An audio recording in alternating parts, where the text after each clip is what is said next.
रिसाउँदा त रिसाउँदैनौ नि। अरे म किन रिसाउनु तिमीसँग? डोन्ट बी एङ्ग्री है त। भन न के भयो? होइन भयो, तर अलि डर लाग्छ भन्न। किन? कुरा गरेनौ र उसँग? भनिदेऊ न, के थाहा उता पनि तिमीलाई सेम फिलिङ्स हुनसक्छ।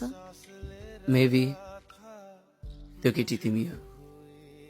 I love you. लौ के भन्छ? मलाई थाहा थियो तिमी रिसाउँछौ भनेर, त्यही भएर भन्न डर लागेको थियो। पहिले भन्नु पर्दैन त, यति लेट किन भनेको? डर लाग्थ्यो कतै हाम्रो यो फ्रेन्डसिप पनि गुमाउँछु कि भनेर। तर तिमी त अर्कैलाई माया गर्छौ अब। यदि मैले माया गरेको मान्छे तिमी नै हो भनेर भन्यो भने नि। मजाक नगर न। I really like you. अनि त्यो केटा? मैले त यत्तिकै भनेको थिएँ, तिमीले पनि अर्को केटीलाई माया गर्छु भन्यो अनि। म त तिमीलाई नै माया गर्छु, तिमीले कहिले चान्स नै दिनौ भन्नलाई।